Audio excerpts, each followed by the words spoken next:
very much, ladies and gentlemen, and welcome to the first concert of the 2013-2014 school year.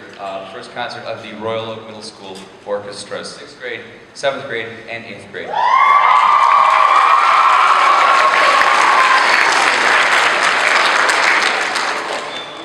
The first performing group before you is the 6th grade orchestra.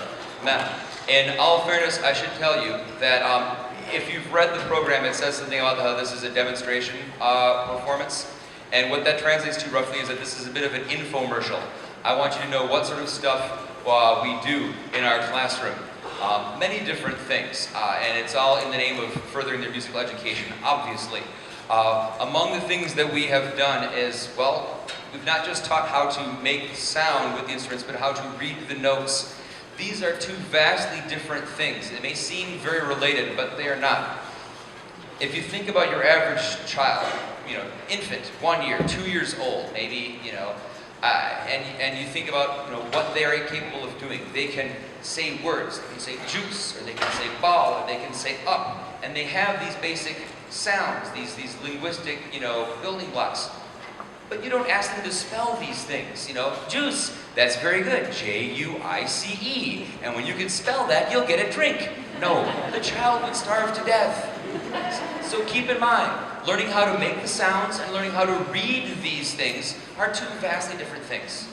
Now in a school orchestra, we tend to teach them more or less side by side because we simply have no choice. But to make the sounds is very different than to read the sounds. We try to do a little bit of both. Just one moment, please.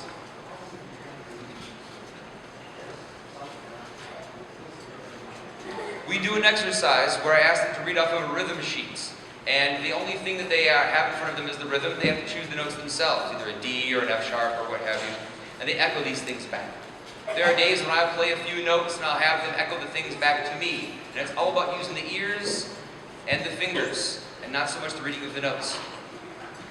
When we first start playing, we simply play a style called pizzicato, which is using the fingers to pluck the strings, blung, blung, plum.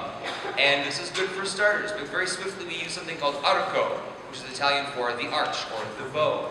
And that's what these things are right here. The first tune we're playing for you this evening, a tune found on page 8, unless I'm very much mistaken, is called Rolling Along. Now this piece is only about one note removed from a song that all of you are very familiar with. But this one note makes a difference because when you change that note and it becomes rolling along, suddenly the entire tune is all on one string. And that's important because these instruments are complex. Let me demonstrate. We have a variety of different strings. For starters, instruments up please. We have the A string. All the instruments have an A string. 4 A's. Ready? And. Every instrument also has a D string. 4 D's. And.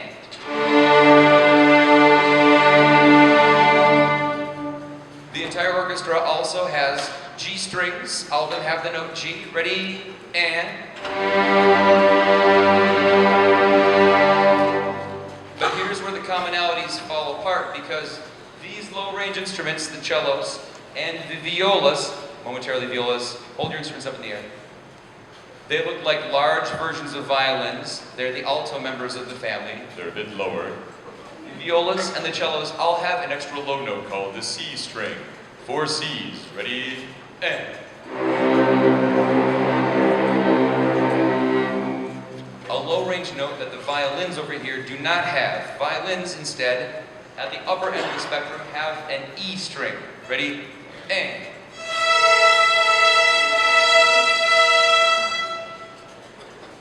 One moment. Sometimes they have E strings where the peg has been bumped. Whose string was that? No? 4 A E's. Violins. Ready? And. The 8 of you. Ready? And. No. All of you. Ready? And. Off. Rest position, rest position, rest position, rest position. The back rows. Ready? and. Can I hear the two of you? We're getting closer. Ready? And. Aha. Could I hear the two of you, please? Ready? And. Just a moment.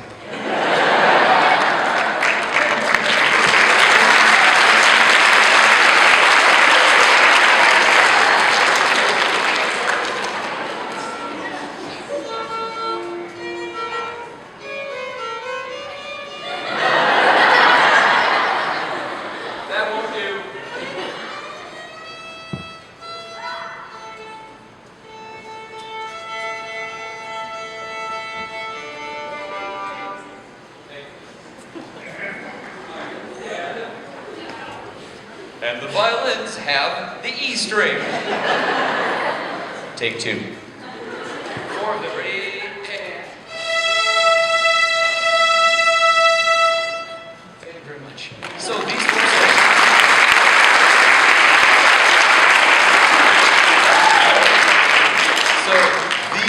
four strings.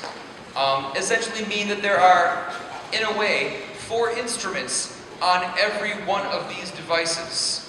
Each one of those strings is a different sort of flavor, different tonal quality.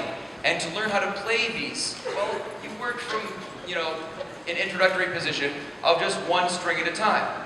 This first tune, Rolling Along, involves only notes on the D string. And this is where we have all started. Ladies and gentlemen, Rolling Along.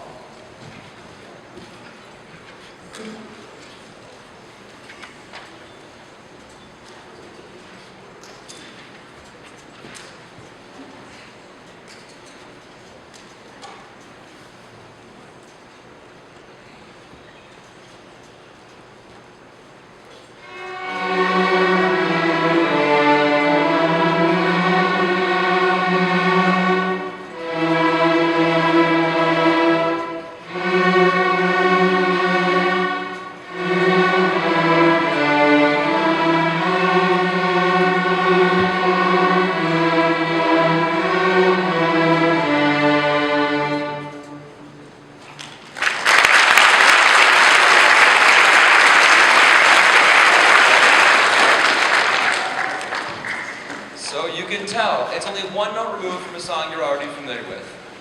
And once you add different strings, you get different notes. Our next piece is called Caribbean Island. It is on page 10. And this tune involves 2 different notes, the D and the D. Let me explain.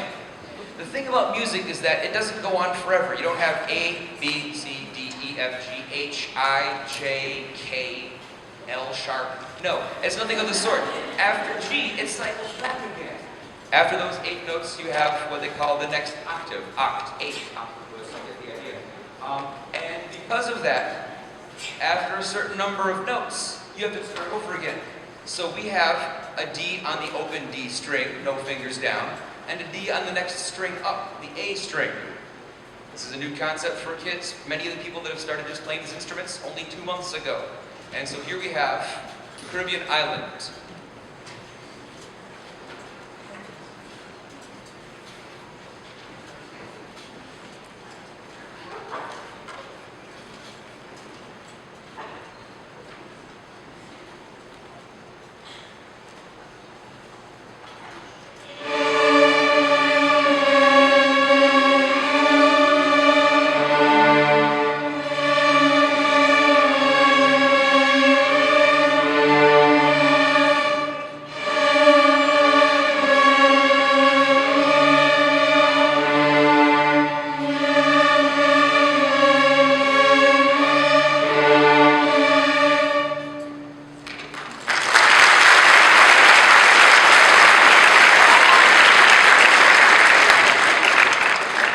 The other thing that makes this tune tricky is that because it involves 2 strings, you have to tip, go over, and hit only 1 string at a time. It is very easy to bump other strings while you're trying to just play one of them. And those of you who have students practicing at home, I thank you for your patience. This can take time to perfect this, but it's worth the effort. Our next piece is called A Mozart Melody, found on page 15. This tune, I believe, had its origins as a folk tune, but Mozart popularized it. I don't think it would be the tune that it is today if he hadn't taken it and arranged it. He made it monstrously popular. It's found in a variety of different folk tunes, many of which you will recognize. We're just going to play it simply. Many of these students have actually memorized this piece, which is handy. Not required, but handy. It does mean they can look up more often and see the baton and know exactly where the beat is. Ladies and gentlemen, a Mozart melody.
It's also worth noting that as the tunes go on, they get longer. The students build stamina. The first couple of weeks of playing, there are little dents in the surfaces of their fingertips, and they say, ow, ow, ow. But over time, these turn into calluses, and they become more used to doing this, and it helps immensely.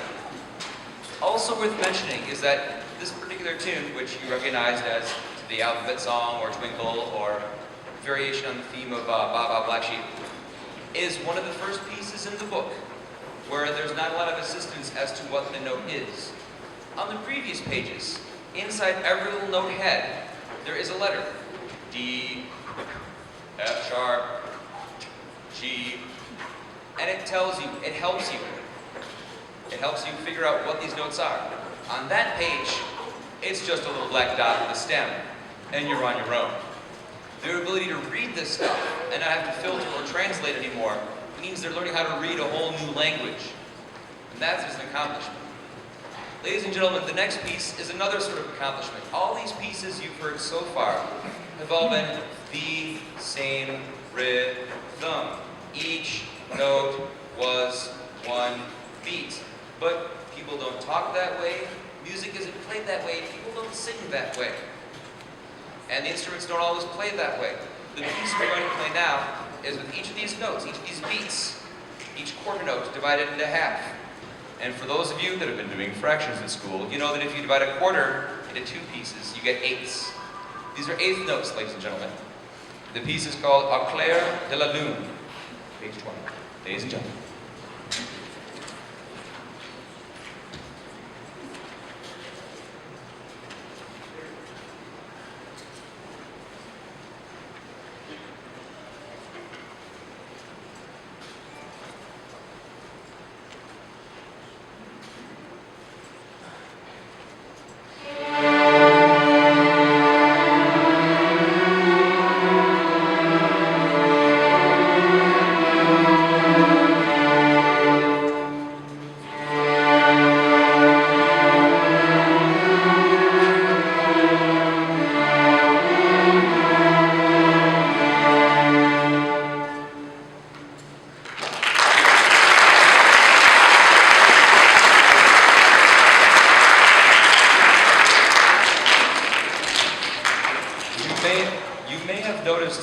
In the middle of this piece, a number of them lifted their bows in the air and landed back down. Now this is important because if you have an odd number of bow strokes, down, up, down, and then you stop, you cannot go down bow again because there's no more bow. At that point, you have to do one of these in order to get back to the what they call the frog. May I borrow your bow? Many of the parts of the instruments are very obvious. This is the tip. Well, yes, obviously the tip. This is the belly. On the back of it's called the back. This is the neck. They call this the frog. I don't know why. You have to Google it. And if you told me 10 years ago that I'd be telling an audience to Google the frog, I would have laughed at you. Like you're laughing now. The last piece we play this evening is one that involves not just the quarter notes that I mentioned and the eighth notes that go twice as fast, but also half notes. They are extra long. The piece itself is fairly long as well. It has an opening theme, a second theme, and then returns to the main themes, or the musical sandwich. He's composed by Ludwig van Beethoven, who had an original career of concert pianist. Most people know the story of how Beethoven, as the years went by, became deaf, like worse and worse and worse, and finally completely deaf at the end of his years. And most people think of this as a tragedy. But there's an odd twist here. If he had not started going deaf, he would never have given up his performing career. And we'd only read about him as a great performer, and he would never have gone into the role of composition. But because he was going deaf, he couldn't play live anymore, and he had to shift over into some other field. And the world is a richer place for it. An interesting twist there. Ladies and gentlemen, welcome to Ludwig van Beethoven.